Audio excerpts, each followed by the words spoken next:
Thank you, Francisque, and thank you, John. Really appreciate it. And once again, just thrilled to be here right now to talk about SCAT Enterprises, Inc. And I'll just read from the bio here on the EPARTRADE page. Hello, Tom. How you doing? Hi, how are you? I'm good. Good to see you. Just getting started here. I want to talk about your company a little bit, and obviously talk about to Frank about how he uses your products and what he's doing with building engines and Beck Racing engines, all of that. But from the EPARTRADE page, SCAT Crankshafts offers a complete lineup of crankshaft from stock replacement to custom billet, I-beam, and H-beam connecting rods, and complete rotating assemblies for Chevy, Chevy LS, Ford Modular, Ford Vintage, Chrysler, Modern Hemi, Pontiac, and Sport Compact. And Tom, going to your webpage, first of all, when it comes to SCAT, gosh, you guys offer a whole lot more than that too with some of your other brands. I know you're big into the VW and seating as well, which I find pretty interesting. Tell us a little bit more about the company. Well, the company, of course, over the years has developed from the early days, and as opportunity came along, I took advantage of it. And so we do have complete seating systems. We went into the seating business in 1980, and we have about 17 different models of seats. We've our seats are in a lot of interesting places. We supply the seats to the Copa Camaro. We supplied the seats to the Dodge Drag Pack vehicle. We supply the seats to the military for when they rebuild a destroyer or whatever, for the seats in the wardroom so that the officers don't fall out of their chair when they hit high seas. We do a lot of off-road type seats for the Toyota, for the if you see the white pickup trucks running around in the Middle East, all those trucks are built in Alabama and they have our seats in it.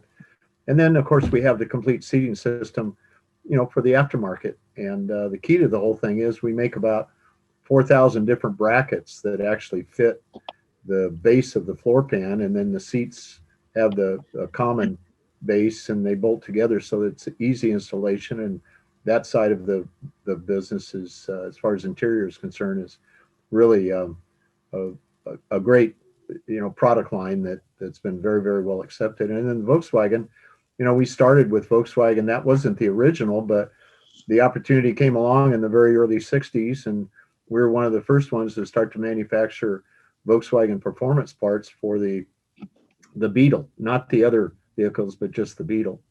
And of course, in the early days, it was great fun to go to the drag strip and take a Volkswagen and blow the doors off of a Camaro. And they were, when you have a 50 second Volkswagen passing your big block Camaro, there was some folks that weren't exactly happy. But anyway, that's the side of the business that we've maintained all these years, and it's great stuff. And then, of course, we started to make crankshafts in 1966, connecting rods 1972, and then as the business has grown, the product line has expanded to what it is today. And we have great engine builders like Frank. We're behind the scenes. We're the ones that support the engine builders, and we support the racers, because the crankshaft and the connecting rods are basically, if you look at it as your spine. I mean, your spine is, connects there's that song, and I don't remember how it works, but it goes the knee bone to however that works. And that's basically the crankshaft and the connecting rods, and the rest of the black magic is guys like Frank that take the basics and make it happen. And of course, the thing that an engine builder is most concerned about is that everything stays together. And of course, that rests on our shoulders. So we've been doing it for a long time, and the facility here in Redondo Beach is, of course, complete manufacturing. And obviously we buy pistons and bearings from other people and things like that, but that's what we're about. Well, that's pretty fascinating, and especially with people always trying to make big power and boosting cars and doing all kinds of other stuff, to have a good quality product in the internals is essential. Frank, let's talk to you as well. Frank Beck, president of Beck Racing Engines. Just a little bit about your business and what you do and how SCAT helps you out. Well, we started in 1986 out of my garage, and quickly outgrew that within a few months, and just been an upward spiral since. Tom has been John mentioned Tom giving nuggets. Tom is a gold mine of information, all his decades of doing this stuff, and he's very approachable. I don't think a lot of people realize that engine builders and distributors can call him directly. He may not be available to take the call right away, but he always gets back with me, and he's made my life easy. Great product, works great. We punish it, put it through stuff that probably should never done with it, but it survived. And from all different aspects of what we do. We build high performance and racing engines for the marine environment, Bonneville, King of the Hammers, a lot of drag race stuff, a lot of drag and drive events is where my heart and soul really lies. Midwest Drags, Rocky Mountain Race Week, Hot Rod Drag Week. I call it the Baja 1000 of drag racing. 5 days racing every day and driving your race car from track to track to track. And it's not around the corner. And of course, they always send us the worst possible way through these back roads. But so we've learned to use great products, build endurance engines that last, and having fun. So love what I do. I can imagine so. And that actually seems pretty awesome. And I'm sure everyone can hear you guys moving around through the country to go from track to track to track. Well, Tom, let's talk about obviously longevity for you. I mean, you've been at this for decades now. You've seen all the trends. You've watched, racing grow, and you've seen it go from here to there to what we're doing currently now. And as far as you and developing and continuing to find ways to, help people make more power in a more efficient way, but also a more durable way. Where are we right now? I guess in just the development of everything and what people are demanding, what people are looking for. Well, the racing community changes all the time, and that's what competition is all about. I mean, this engine builder comes up with a new secret, and then the next engine builder says, "Well, watch this," and of course, it always ends up on our plate at some place along the line because they're thinking about different things and can we make this? Can we do this? Can we do that? And of course, having the manufacturing facility here. We start with just a lump of steel, literally. We do an awful lot of crankshafts for the tractor pull guys. So, when you walk into the shop, like if you're in the shop today, you'd see an 1,100 pound piece of steel that we're making into a 619 John Deere tractor pull crank, which we ship 240 pounds worth.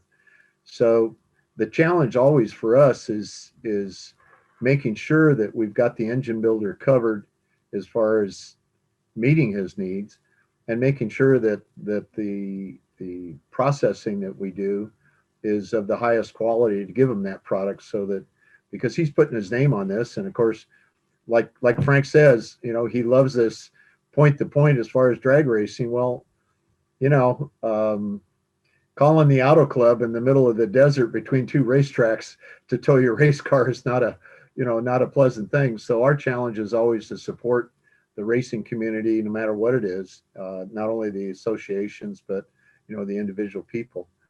And so the main challenge for us is not necessarily new product, although we do have new product, but the challenge is to just make sure that everything that we do is better and better and better. And that requires people, that requires machinery, that requires investigating the latest technology as far as materials and heat treating and things like that. And what that does, I mean, John Kilroy was very kind in some of his words, and so was Frank. But the fact of the matter is that we rub shoulders with some pretty, fantastic people. I guess that's, I don't know how else to describe it. And my grandmother used to tell me that, Tom, if you keep your mouth shut, people will never know how stupid you are. So it's time to learn. And she said that, you keep your eyes and ears open and you're going to learn something. And that's what we've done all these years. And so by by rubbing shoulders with the engine builders, and we get our information from them, and we sort it out and give it back to them. And the latest and greatest is the LS engine. And of course, we did all the development work for GM on the crankshaft side of it originally, way back when in the early 90s. And when we do a job like that for the factories, we make 140, 150 billet crankshafts. And then they go through that, 10, 15, 20 cranks at a time. And the engine itself has developed over the years, and of course to what it is today. And of course it's replacing the iconic small block. And as far as power and cylinder head and breathing and all that sort of stuff, that engine is really spectacular. And what we've done is tried to cover all the bases, because the cranks in the engines are different. There's several different models, and basically the difference is the nose of the crank. But we have to have all those parts available, because the engine builders, each one of them has a different idea and a different, block and assembly they're starting with. So we have all the billet as well as forgings, and then the center counterweighted cranks, and then we have the connecting rods go along with them. So we've that's been the thrust in the last year, is the quality side of it, along with the LS program. Yeah, the LS program, it almost seems like anybody who's doing any kind of a build these days, or get something that they're going to make a hot rod, someone's saying, hey, you're going to LS swap that? You're going to, do something with that? On your end of it, Frank, just being able to have, what is offered by Tom and by SCAT and all of that, how big of an asset have they been to you? Because everyone is always changing. Once someone finds power, well, the next thing they want to do is find more power, but to at least be able to have a good foundation with all of that, how important is that? Oh, it's super important. Tom has got such a broad spectrum of availability through the different families of engines. And what he's done is built a better mousetrap constantly. The center counterweights on the crank has become huge. Back in the day, 800 horsepower, 1,000 horsepower was huge. Nowadays, that's basic street stuff. As crazy as it sounds, guys are looking for 2,000-3,000 plus horsepower and twin turbo, methanol, nitrous. It's nuts, and you got to have some really solid parts to keep this together. And I don't look good if it's coming apart, so I only use the best. Making the crank and the connecting rods, making those two pieces right there, and Tom and/or Frank, if you want to comment on this, I mean, how important is it that you've got both parts that you're making, those two that are just integral to the internals? Well, what we have done with our whole product line, starting out with the cast cranks and then working through the standard forged cranks, and then into the custom forged, and then into the billet cranks, what we've tried to do is mix and match. And so for an individual or an engine builder, the problem is that he has to select parts, and he has to make sure that what he's selecting is compatible with each other. So what we've done, and this is where the rotating assemblies come in, what we've done is we've designed a connecting rod for a cast crank. There's no reason for you to buy an expensive H-beam rod and then put it on a 383 cast crank that costs you $250 retail or whatever. Why should you buy a $500 set of rods when we can furnish you with a $250 set of I-beam rods with the good AARP bolts and all the rest of it? So what we've tried to do, and I think this is very important, because one of the problems that we run into is that we're making, basically on the crankshaft side, we're making a generic part. And what I mean by that is that we're making the part heavy, because if we don't know the components that the customer's putting with it, then if I take the material off, for him to put it back on is called Mallory. And that runs the ticket up, very rapidly. And the fact is that he bought the material and I took it off and threw it away.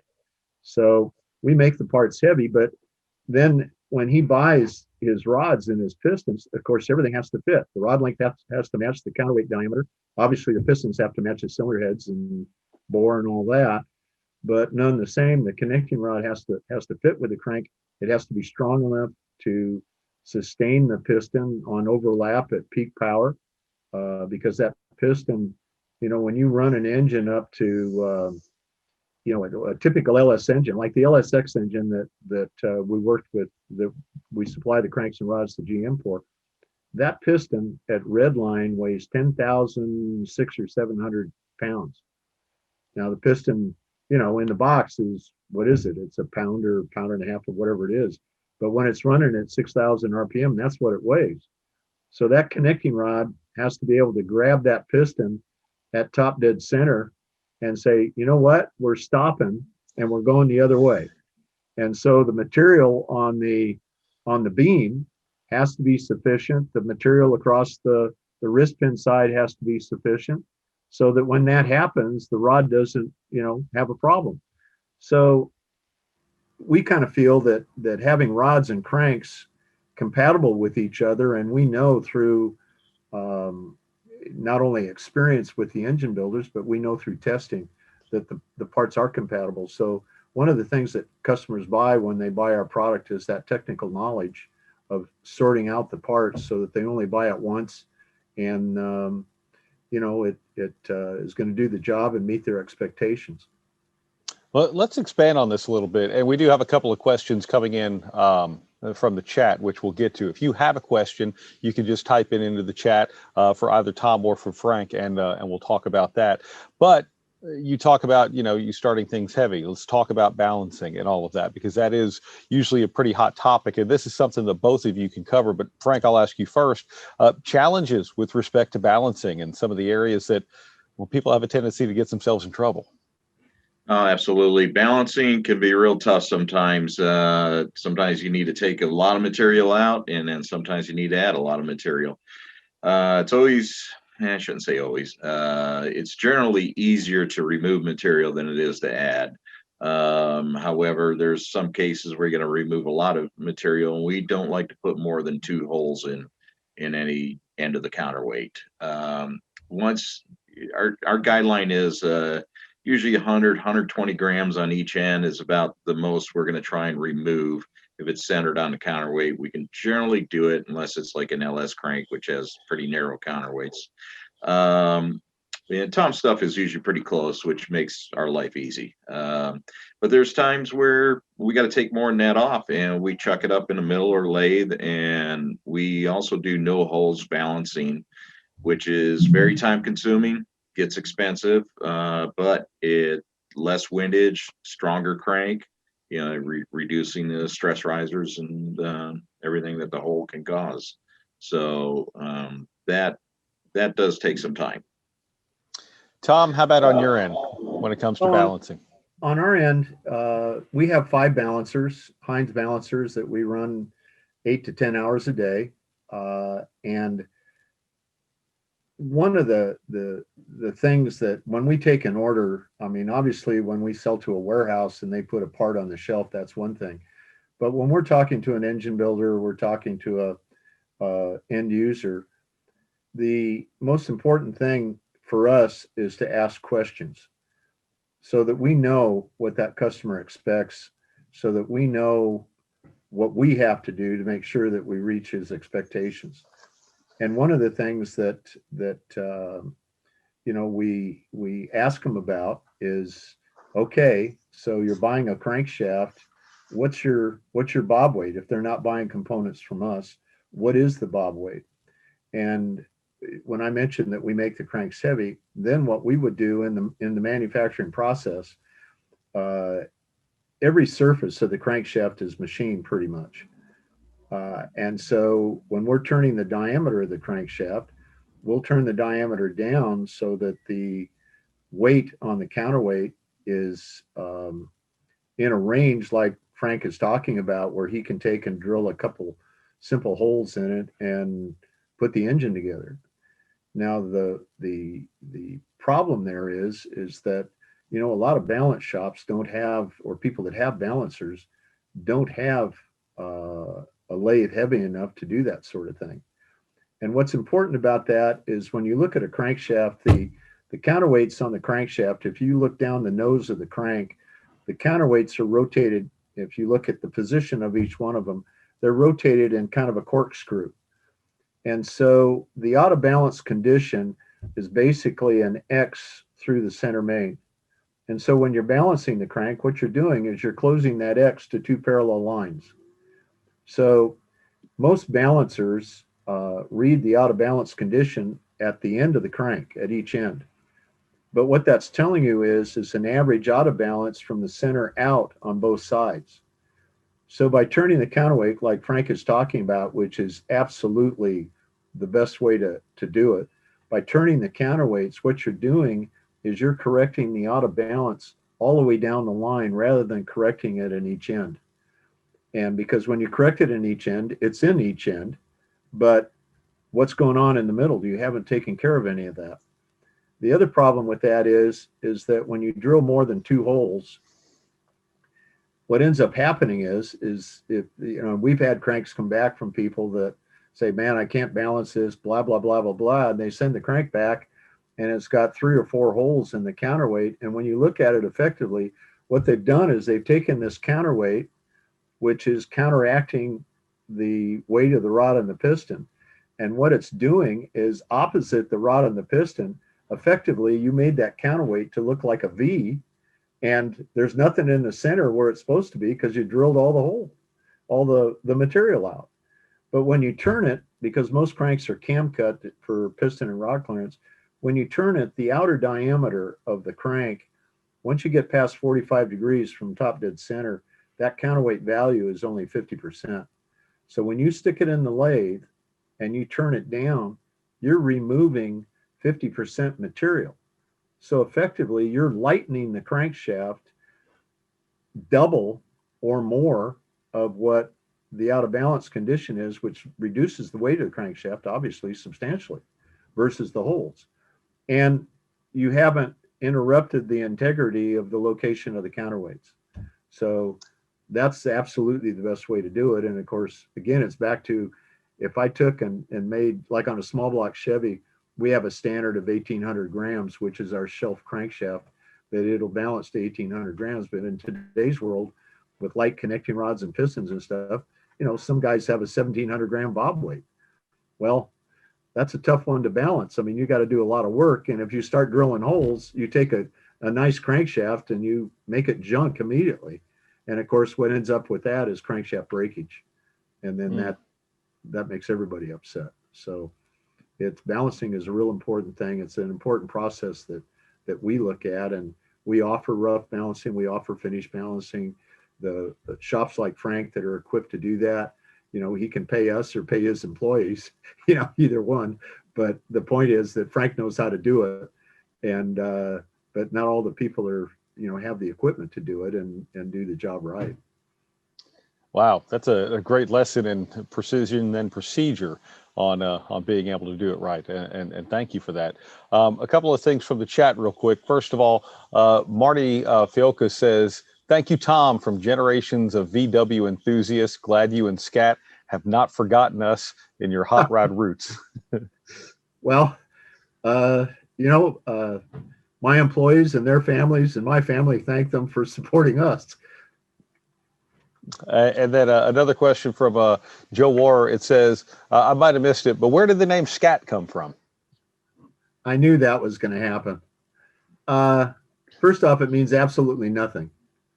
Although in later times, you know, friends of mine, you know, sitting around having a beer, they said that it really stands for Southern California Auto Thieves, but that really isn't true. But actually, the way it happened, I was in college. I started my business when I was in college, and around 1962, the way I started the business was I was selling cores to the rebuilders, and of course, in those days, that started with the racers. I was the go-to guy for 392 Chrysler and, you know, the junior fuel guys. I mean, everything that was built in those days, you started with a junkyard motor.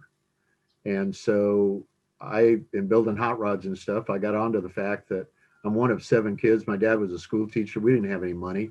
And so working in a service station for $1.25 an hour, that didn't quite cut it. And I figured out that I knew where I could buy an engine for $50 and sell it for $100, and I could do that a couple times a day. And I figured, boy, that's a lot better than standing in front of this pump with the nozzles. So that's the way the business developed. And one day, one of the engine rebuilders that I was selling to was upset because I didn't have a business license, and he wanted to charge me. If you can relate to this, the sales tax in those days was 2.5 or 3%. Of course, in the state of California now it's 10%. But I was upset with the 2.5%. I wasn't going to pay that, so I I went to the Board of Equalization and I stood at the window, and the lady, I filled out the form and paid the $3.50, and the lady says, "What's the name of your company?" And it panicked me. And so for whatever reason, my grandmother was a very staunch German lady, and she used to chase us around when she wanted us out of the kitchen with a broom or whatever. And she'd go, "Scat, scat, scat, get out of here." And that was the first thing that came to my mind. I told the lady, and she says, "You want to spell it with one T or two T's?" And I said, "Well, one T." She says, "You want to write it in?" I said, "No, you can do it." So she did it, and that's that. It's a silly story, but that's how it happened. But it's a story, and that's what's good is you have one. There So you go. I like that. It's I've a never story. heard it. Yeah, I've never heard it, so I was happy to hear it. Well, and Great then it question. became like iconic. Chrysler decided they liked it, so they stole the trademark and they came out with their SCAT pack, which is a SCAT trademark, and we got into a punch up over it. But so I guess it's over the 60 years has created an image that some people have different opinions of that, but the image of performance and scatting when it comes to music, if you listen to jazz, scatting around is improvisation of music. Well, we kind of look at it as improvisation of technical, automotive stuff. That's what we do. So I guess the name's appropriate. I like that. I like that. But Frank, I want to, turn it over to you a little bit and ask you just about the business and again, what people are looking for. And, let's just say I'm maybe looking to move to the next step in my racing, and I'm coming to an engine builder like you, and I'm not exactly sure what I want, but I think I know what I want. And then, of course, being able to take Tom's products and use it for all of that. Well, Tom had a good point. Our job is to ask all the right questions, and some people may think they want a certain product and a certain direction they think they need to go, and a lot of times they're just way out in left field, and you got to reel them back in. It's like, well, you really don't need to do that. Here's a better approach, and here's why. And that's just decades of experience that we have, and we offer that to everybody that calls in. I ask a lot of questions. I have a full page form I fill out. What's your wants, needs, budget, application, type of vehicle, gear ratio, tire diameter, transmission, header diameter, fuel system, all that stuff. So I also find red flags, as I call it, of potential problems. Well, you want 1,000 horsepower, but you got a 2.5-inch diameter exhaust system. That's going to be a bottleneck. So, but that's one of the things. Like I said, ask a lot of questions, fill in the blanks, and steer them in the right direction. And we've got such a variety of engine packages that we have developed. They're all truly dyno proven. We bought a lot of wrong parts to find the right parts. We save our customers that headache and expense of doing so. So sit down, talk, ask the questions, get them the right product. Both of you have talked a lot about matching up products. I mean, from the bottom all the way to the top end. And Tom, I know you have talked about, well, sometimes people are buying stuff, but you're not sure what's on the other end of what they're doing. How far can you service someone with what you do in that? And if you would just also explain just how important it is to be able to know all of the information so people get the right product. Well, that's why we developed the rotating assembly, because in the rotating assembly, you get one box. It's got the crank, it's got the rods, it's got the pistons, the rings, the bearings, the pins, the pin locks. It's all balanced, ready to go, so that all you have to do is wash the parts and assemble it if you have a machined lock. Now, one of the things about that, and this is besides the compatibility of the rods and the crankshaft, Now you get into the compatibility, excuse me, of the bearings. You get into, we deal with all the different piston manufacturers, and not all of the manufacturers have the best forging for a given application. So we've gone through and we've selected this piston from this manufacturer and that one from that manufacturer. And the engine builder may not have that opportunity to investigate and look at all the different components. And in our product line, the if you look at it, we do all the popular stuff. But then we also have niche markets. I mean, if you look at the catalog, we make all the crankshafts for the flatheads. We make all the crankshafts for the Model Ts and the Model A Fords, and we have the FEs, and we have the Oldsmobiles and the Pontiacs and so forth, besides the popular Chevrolet, Ford, and Chrysler stuff. And so that's where it comes into play, because with those engines, you know, what's the right part? And so we've done all of that over the course of time, and that gives the responsibility to us when we ship them that box. Every part in there is on our shoulders, where with a customer just going out and buying a part because this one is $300 and the other one is $350, he may have spent the $300, but he needed the $350 or vice versa. So it puts the responsibility on our shoulders, but we're willing to take that responsibility because we know at the end that package that the man's going to get is going to be appropriate, and assuming that, you know, the assembly is correct and he doesn't do, you know, he doesn't run into a problem with tuning or something, that he's going to have, he's going to fulfill his expectations to go as fast as he wants to go and make things happen. And again, I think this goes a lot to how long you've been around and how long you've been doing this and how much you've developed in this as well. And when we're talking about mismatching parts and all of this stuff, maybe this is the appropriate time for this question, but crank and rod breakage, why? Why do we see it? And how do you prevent it? Well, first off, the crankshaft is the strongest part in the engine. A billet crank has 160,000 pound tensile strength. A forged crank is 140 to 145. Cast crank is around 100 to 110. But your aluminum block and the cast iron block, the tensile strength of that block is only 35,000. So that puts the responsibility on the crankshaft to stay together. And if a crank breaks, it's not, you know, we have, I guess the easiest way to explain it is we're like a corner. You know, we got a body on the marble table, and the corner looks at it and he says, well, the hole is right here and it's this big around and it went out this way and it's that big around, and therefore that must have been a 44 Magnum and he was shot at this angle. So, you know, over the years, one of the things that has happened is when we do the forensics of a broken part, we see common threads. And on a crankshaft, and this is something that people have a little bit of trouble grasping, but the fact is that when you build an engine, and if it's a 400 horsepower engine, the first cylinder is 2 cylinders is 100 horsepower, then you have 200, then you have 300, then you have 400. If it breaks in the front, that's only 100 horsepower. All the power goes out the back. So if something broke in the front, it's typically something that was bolted on the front of the crankshaft to wiggle it. In the back, if you break the rear of the crank, then you start thinking about power, you start thinking about block integrity, you start thinking about, you know, the Chevrolet engine has the thrust, the 350 and 454, the thrust is in the rear.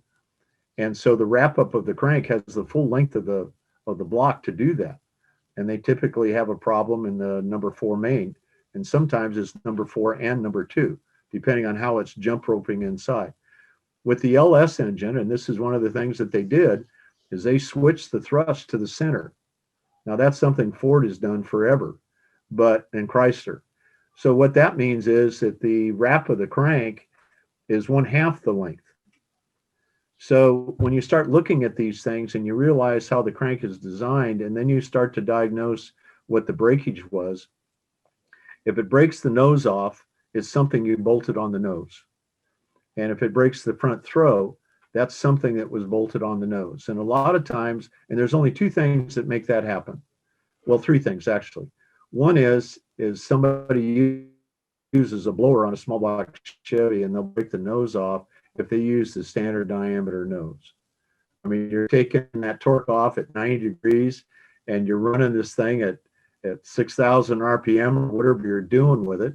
And then the blower sneezes just because. And of course, the nose comes off and of course, the part is broken, therefore the part's bad. Well, it's not. It's that you bolted the blower on. You also get into issues with valve train.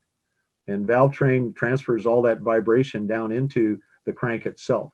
And then last but not least, and this is a touchy subject, but and I'm going to give you the world according to Tom, but people put, they put dampeners on there and they haven't got any idea what that dampener does. And the manufacturer doesn't either. Because when an engine's designed and when we do the work for the factories, what happens is they go through all of this testing and they're checking all the time. They have instrumentation on the nose of the crank and it's called a torsiograph. And they plot out the wiggle of the crankshaft and it looks like a cardiogram.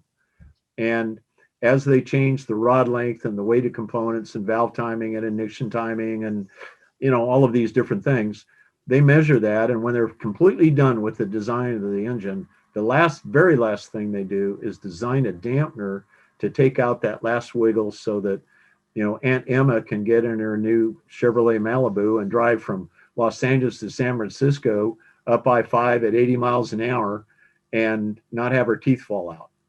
Well, now a hot rodder comes on, Mr. Beck comes on, and what does he do? He takes this engine and he ups the compression and changes the stroke and blah, blah, blah, blah, blah, blah. And now he's got, 700, 800,000 or whatever he's got.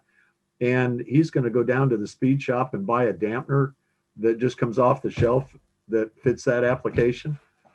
Doesn't happen. So a dampener, a wrong size dampener, a wrong design dampener will break the front of a crankshaft. And that's 90% of what we see. A connecting rod, if a connecting rod breaks in the beam, if it breaks in the beam itself, the problem is that the weight of the piston was too heavy for the rod, the amount of material in the rod. And so when the rod decided to take and change course and pull the piston back, it didn't have the material necessary to do that. It wasn't strong enough. And of course it broke. So, and obviously when you burn something down and you take and burn a bearing, it turns black and blue. And what actually happened was that black and blue means that you heated it up with friction enough that you actually annealed the part. So the tensile strength was gone in the part and it broke. So there's some very basic things that are very easy to look at, very easy to explain.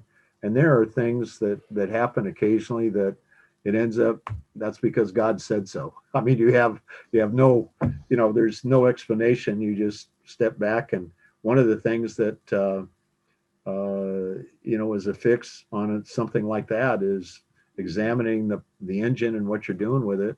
And maybe we need to add more material because the only thing that we can do to strengthen the crankshaft is to add more material to it.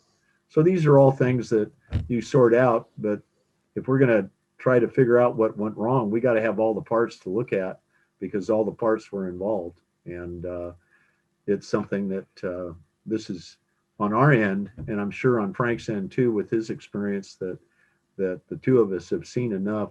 And when you see it time and time again, and you figure out that there's a common denominator here, you kind of draw a conclusion that says this is what happened. So, but that's all part of it. That's part of the expertise, and that's where Frank was talking about, dragging a customer back to reality. This is where the component parts comes in, and so many times I know, and on his end as well as our end, a customer has his build sheet of what he's doing, and then he's got a part, and you go, wait a minute, no, you don't want to do that. And our approach to it is not to tell the guy that you know, he made a mistake or whatever, we try to give him the technical side of it so that he understands what we're telling him, rather than just saying, no, you can't use that, you must use this. And you know, kind of sitting and going through and educating them a little bit and telling them why you think that way. And if they accept it, that's great. If they don't, well, that's the best we can do. But keeping them out of trouble from our experience is because we've seen failures and we understand what the failures are.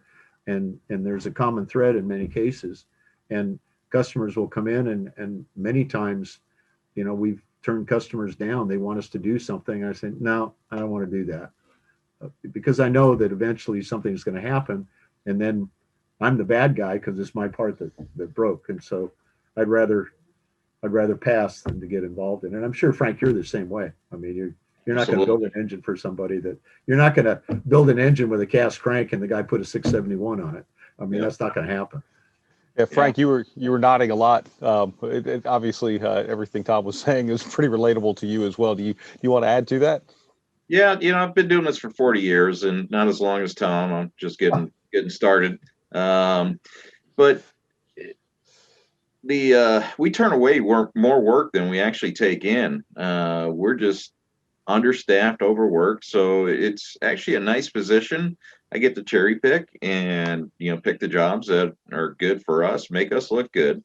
And as far as breakage, what Tom had mentioned, blowers, people over tightening the blower belt constantly. We run into that, and we get people in, hey, what happened? It's real simply way too much. That blower belt doesn't need to be super tight, especially cold, and even when it's hot, it doesn't need to be tight. So another issue we found in the past, there was a dampener company that made some really heavy dampeners, and a small block Chevy with a snout is pretty small diameter, and on cast crank and out in desert racing, we do a lot of the off-road stuff being here in the Southwest. You know, they break the snout of the crank off, and of course they come back to us and, you know, he sold me junk. So that's why we've gotten into what we do now. We build complete turnkey engines. We don't do bits and pieces anymore, and we dyno every single engine. That eliminated over 90% of the problems we had.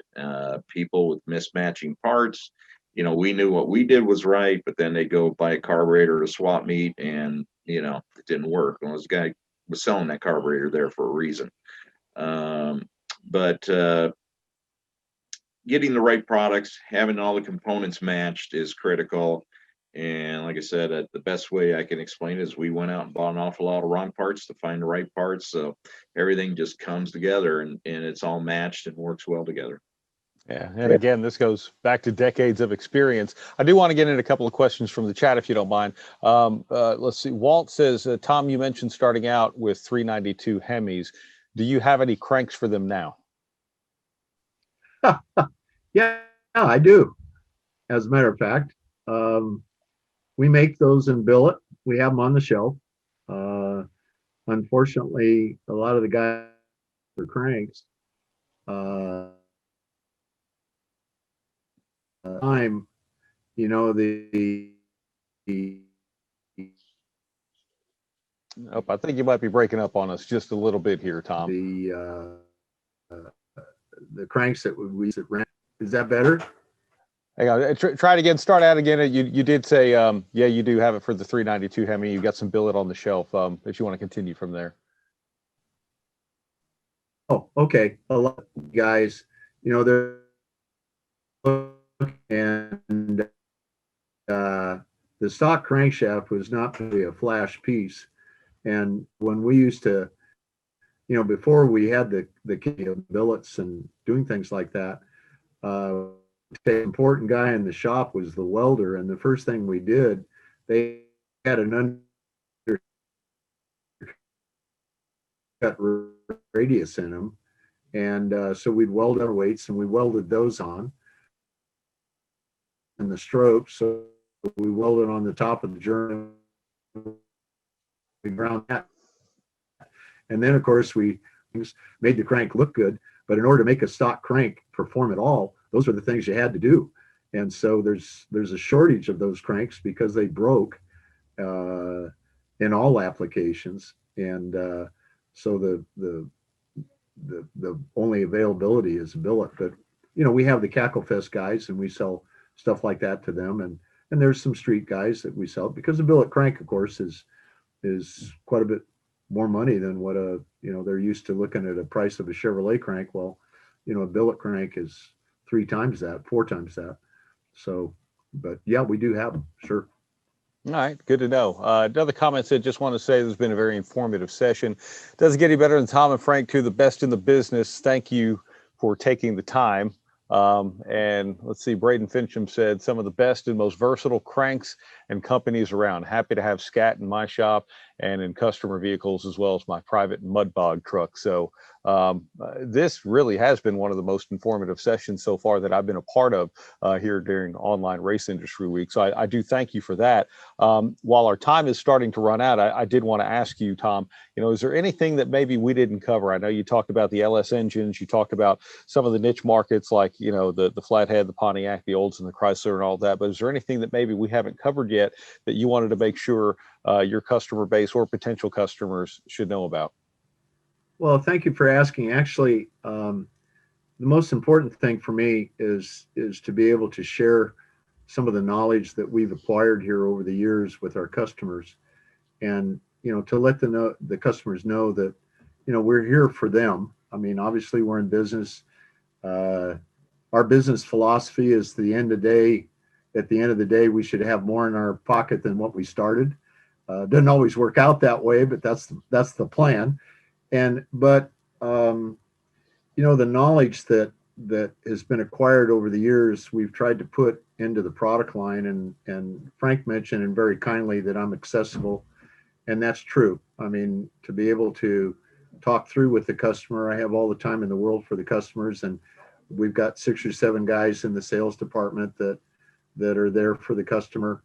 And the most important thing for us is to make sure that the customer is getting what he wants, that we meet his expectations, and to prevail on us to ask those questions and to let us help them.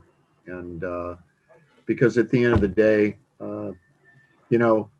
the performance industry is something that I can't imagine working in any other industry. I mean, I've done it all my life, but none the same. I can't imagine getting up in the morning and going to a shoe store to fit shoes on kids. I mean, this is so many great people and so many great experiences, and having the opportunity with you guys to share that is very special. And thank you all. Yeah, well, I do want to let folks know that you can always go to EPARTRADE.com and go to SCAT's page and connect directly with them as well.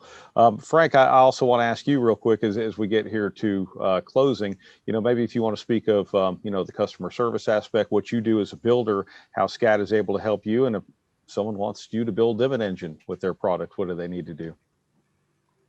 Well, thank you. SCAT has been just a tremendous resource for us, having parts available all the time and great parts to pick from. So it's made our life easier. We used to take factory rods and beam grind them, polish them, shop peen them, recon them with ARP bolts. And back in the day, you had a choice of acrylic rods or factory rods. There was nothing in between. And we literally did hundreds of thousands of rods that way. Thank you, Tom, for coming up with a rod, because really doing all that work, it was nasty. So made my life easy. Like I said, he's always great to work with.